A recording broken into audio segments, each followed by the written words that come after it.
Hi everyone, welcome to PyTera Automation YouTube channel. இன்னைக்கு டே 4 of learning Python. இன்னைக்கு நம்ம என்ன பார்க்க போறோம்னா ஃபங்க்ஷன்ஸ் பார்க்க போகிறோம். ஓகே, ஒரு ஃபங்க்ஷன்னா என்னன்னா, ஒரு கோடில் நம்ம ஒரு பார்ட் ஆஃப் த கோடை நம்ம ரிப்பீட்டடாக யூஸ் பண்ணிட்டே இருந்தோம்னா, அதுக்கு நம்ம ரெடியூஸ் பண்ணுறதுக்காக ஒரு ஃபங்க்ஷன் கிரியேட் பண்ணிவிட்டு, அந்த ஃபங்க்ஷனை நம்ம எப்பப்பெல்லாம் அந்த பார்ட் ஆஃப் த கோடு நமக்கு தேவையோ அந்த ஃபங்க்ஷனை கால் பண்ணி நம்ம ரன் பண்ணிக்கலாம். இன்னைக்கு அது எப்படின்னு பார்ப்போம். ஓகே, இப்போ இது பார்த்தீங்கன்னா இது ஒரு ஃபங்க்ஷனோட கீவேர்டு என்னன்னா டெஃப் போட்டு நம்ம இது வந்து ஃபங்க்ஷன் நேம், இது வந்து உள்ள இருக்கிற ஃபங்க்ஷனுக்குள்ள இருக்கிற ஸ்டேட்மெண்ட் பார்ட். இப்போ இந்த ஃபங்க்ஷனுக்குள்ளே என்னென்ன நம்ம கோடு போட்டிருக்கோமோ அந்த கோடு தான் வந்து நம்ம ஃபங்க்ஷனுக்கு எங்கெங்கெல்லாம் கால் பண்ணுறோமோ அங்கெல்லாம் ரன் ஆகும். இந்த ஃபங்க்ஷனுக்குள்ளே இதெல்லாம் வரும்னா கரெக்டாக இந்த இன்டென்டேஷன் இருக்குல்ல, இதுக்குள்ளே இருக்கிறது மட்டும் தான் இந்த ஃபங்க்ஷனுக்குள்ளே வரும். சப்போஸ் இது வந்து இந்த இன்டென்டேஷன் தப்பாக இருந்துச்சுன்னா இது வந்து ஃபங்க்ஷனுக்குள்ளேயே வராது, எரர் தான் வரும். ஓகே, இப்போ நம்ம வந்து இது வந்து ஃபங்க்ஷன், வெறும் ஃபங்க்ஷன் மட்டும் இருந்து நம்ம ரன் பண்ணால் எதுவுமே நடக்காது, ஃபங்க்ஷன் வந்து எக்ஸிக்யூட் ஆகாது. ஒரு ஃபங்க்ஷன் எப்போ எக்ஸிக்யூட் ஆகும்னா அந்த ஃபங்க்ஷன் எப்போ கால் பண்ணுறோமோ அப்போ தான் அது எக்ஸிக்யூட் ஆகும். இது கமெண்டில் இருக்கட்டும். ஃபஸ்ட்டு நாம் ஒரு நார்மலே ஒரு ஃபங்க்ஷன் அடிப்போம். Def intro name.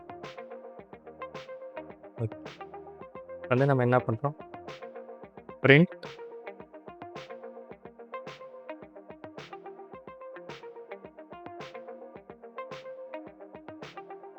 Welcome to my channel. Okay, இப்போ வந்து நம்ம இதை கால் பண்ணுறோம். இந்த பார்ட்டுக்கு பேர் தான் ஃபங்க்ஷன் கால். இது இருந்தால் தான் வந்து ஃபங்க்ஷன் எக்ஸிக்யூட் ஆகும். இப்போ நான் ரன் பண்ணீங்கன்னு பார்த்தீங்கன்னா பாருங்கள், வெல்கம் டு மை சேனல் அது பிரிண்ட் ஆகுது. தான் சொன்ன மாதிரி இப்போ ஏன் வெறும் ஸ்ட்ரைட்டாக பிரிண்ட்டு மட்டும் போட்டுக்கலாமே, எதுக்கு நம்ம தகவல் ஃபங்க்ஷன் இது பண்ணி கால் பண்ணுறோன்னா, நான் வந்து இதை இப்போ வந்து 1 லைன்னாலும் ஓகே, பட் இதே ஒரு 1000 line of code 100 line of கோடாக இருந்தால் நான் எப்படி அதை ரிப்பீட்டடாக மடி டைப் பண்ண கஷ்டமாக இருக்கும்ல, அதுக்காக தான் வந்து நம்ம வந்து யூஸ் பண்ணுறோம். இப்போ நம்ம எத்தனை டைம் இந்த ஈஸியாக நம்ம இப்படி கால் பண்ணிக்கலாம். இப்போ நான் ரன் பண்ணேன்னா எத்தனை டைம் அதை கால் பண்ணுறோன்னா அத்தனை டைம் அந்த ஃபங்க்ஷன் ரன் ஆகும். இல்லைன்னா நம்ம இதோட ஈஸி வந்து நம்ம ஒரு லூப்பில் அதை ரன் பண்ண வச்சிடலாம். இப்போ நான் வந்து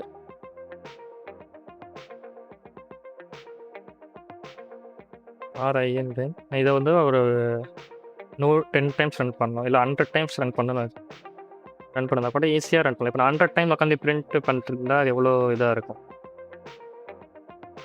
இன்ட்ரோ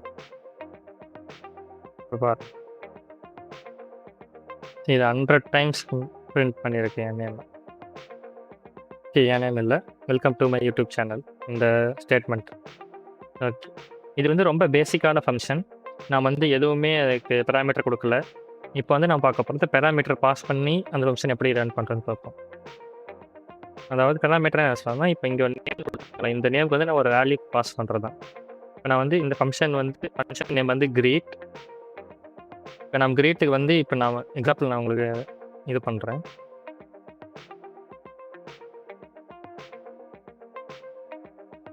இப்போ நான் அதை ரன் பண்ணேன்னா வெல்கம் ஆலிஸ் அப்படின்னு பிரிண்ட் ஆகுது. எப்படி ஆச்சுன்னா, இந்த நம்ம கிரேட் போட்டு கால் பண்ணுறோம் இந்த ஃபங்க்ஷனை, என்ன பண்ணுறோம், பேராமீட்டர் பாஸ் பண்ணுறோம்.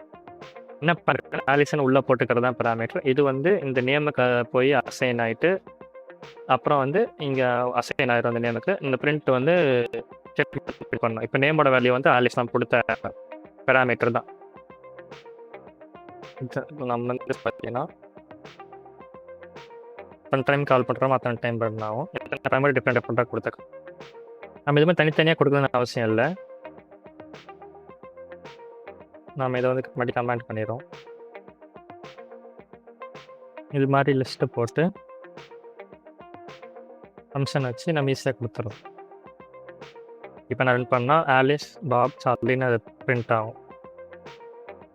பார்த்தீங்களா, என்ன லூப்பில் இப்போ இதே லிஸ்ட்டில் வந்து எத்தனை நேம் இருந்தாலும் சரி, இப்போ வந்து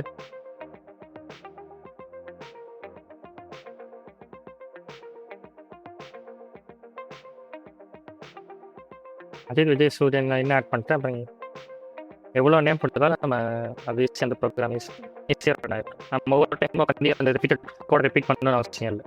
முன்ன பார்த்த கோடை வந்து நம்ம ஒரே ஒரு பேராமீட்டர் தான் பாஸ் பண்ணோம். இப்போ வந்து நம்ம மல்டி பேராமீட்டர் 2, 3 அப்படின்னு எத்தனை பேராமீட்டர் நம்ம பாஸ் பண்ணிக்கலாம் ஒரு ஃபங்க்ஷனுக்கு. நம்ம ரன் பண்ணிட்டு உங்களுக்கு எக்ஸ்பிளைன் பண்ணுறேன்.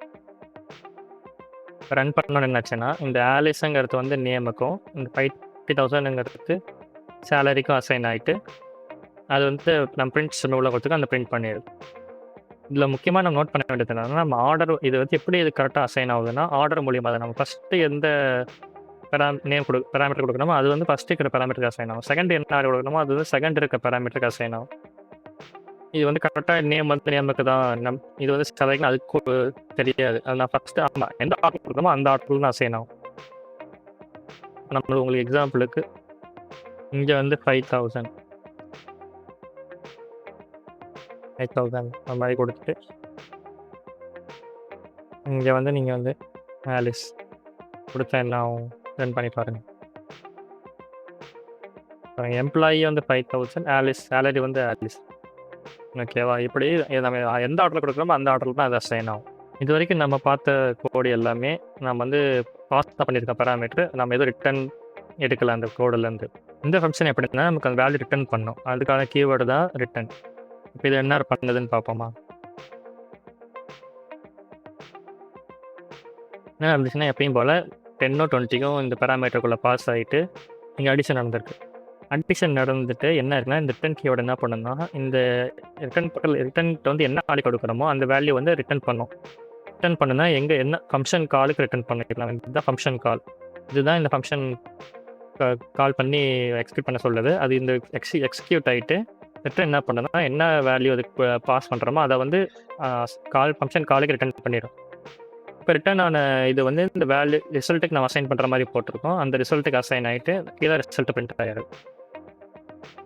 இப்போ வந்து நம்ம இந்த ரிட்டர்ன் கீபோர்டு கொடுக்கலைன்னா என்ன ஆகும்னா எதுவுமே ரிட்டர்ன் ஆகாது. இப்போ நம்ம இந்த ஃபங்க்ஷன் ரன் பண்ணோம்னா பாருங்கள் நன்னு வந்துருக்கு. ஏன்னா நம்ம ரிட்டர்ன் வாங்கவே இல்லை. ரிட்டர்ன் கொடுத்தா தான் ரிட்டர்ன் வாங்கும்.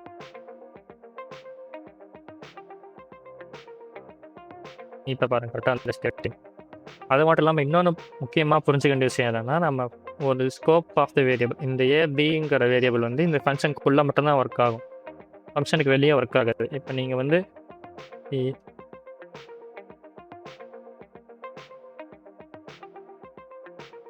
நான் கொடுக்குறேன். நான் ரன் பண்ண எரர் தான் அடிக்கும். ஏன்னா வந்து நம்ம எங்கேயுமே டிஃபைன் பண்ணல. ஏன்னா ஃபங்க்ஷனுக்குள்ளே இருக்க வேரியபிள் ஃபங்க்ஷனுக்குள்ளே மட்டும்தான் ஒர்க் ஆகும். ஃபங்க்ஷனுக்கு வெளியே ஒர்க் ஆகாது. இப்போ நான் வந்து என்னன்னா அதே மாதிரி நான் C = 10 அப்படின்னு கொடுத்துட்டு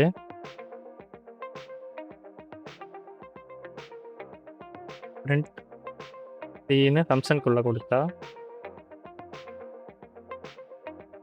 அது தெரியாது. ஏன்னா ஃபங்க்ஷனுக்குள்ளே இருக்கிறதுக்கு மட்டும்தான் ஃபங்க்ஷனுக்குள்ளே தெரியும்.